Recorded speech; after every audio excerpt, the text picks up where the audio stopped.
out of my, it was like, boom, in my face, and I had to go, wow. Yeah. Wasn't thinking I didn't deserve it, but that was at the level where I was at because I was so depressed. I could not, because I was pushing everything down because of the fear everywhere I'm going on buying a house, selling a house, that leaving today got me excited at purchasing this new house, which I didn't think I could get there. Thank you, Frank. For all those different reasons. So it depends on where you're at in the moment, and that can change based on people in your lives. And the addiction part can be the sadness and the change that needs to come, but can I do it? I can't do it. Because with addiction, you fail so many different times.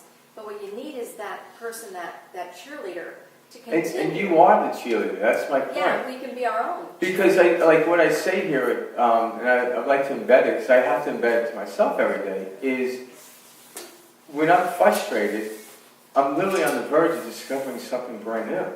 So I accept the frustration. And the paradox is, once I accept it, the frustration disappears.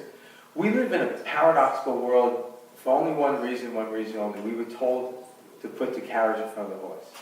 So the word paradox I'll use a lot, but really, if it's a higher logic, so then paradox just means the opposite way.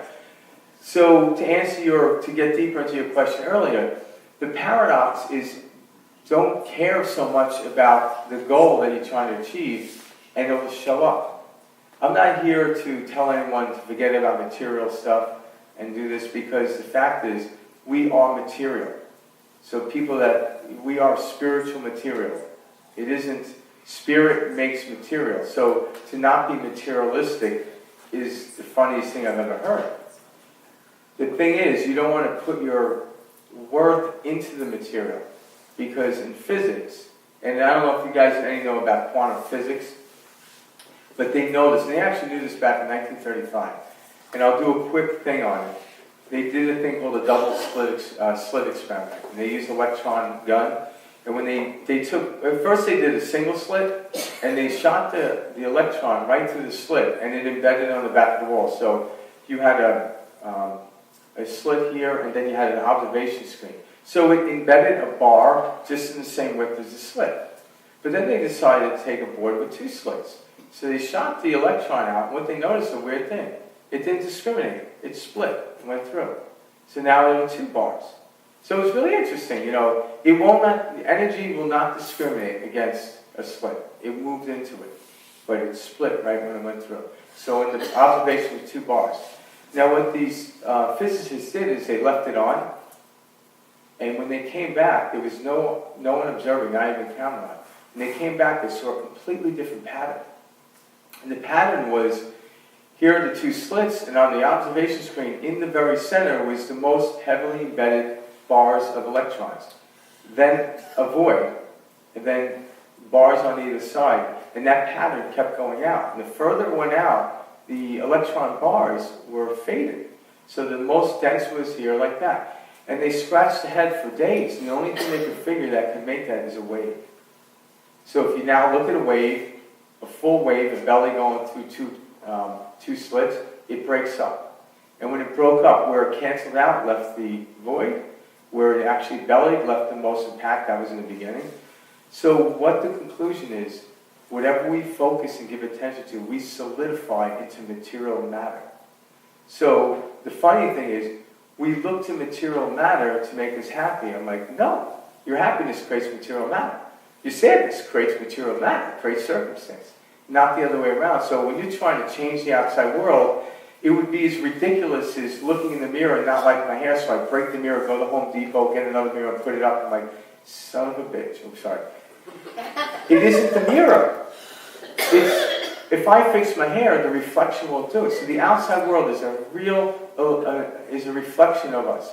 So when you look around, you just look and say, okay, I don't like that, so what is it do you like? You actually then go to your imagination to generate that frequency to do it. And then once the impulse, it could be anything.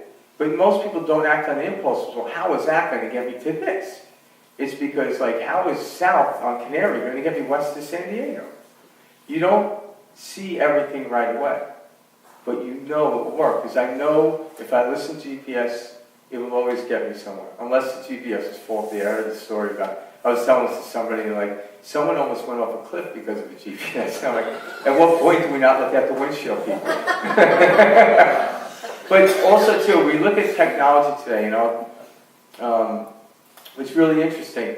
The people who actually created the GPS were starting to understand their inner mechanism. So a lot of people are looking at technology. Technology is a fractal. I don't know if you know what fractal geometry is or fractal mathematics. It's a minutia of the whole, but the exact thing. So the way I like to explain it is like if you took a piece of broccoli, it's got the dark fuzzy green at top and the light green stem at the bottom. If you literally took a little piece off and put it under the microscope, you'd get the same exact look. Light green, dark fuzzy. A GPS is merely millionth of a fraction of our inner mechanism. Technology can either keep you on an island or put you onto the bridge of realizing if one day we'll be able to hike up to Mount Everest and talk to your friend without a device. That's what we are. We are the ultimate device. But we give so much worth to the devices. But the only way these devices were made because people started understanding themselves. We are the ultimate device. But in the meantime, if you're not there yet, use a device. But know using the device to permission slip to get there.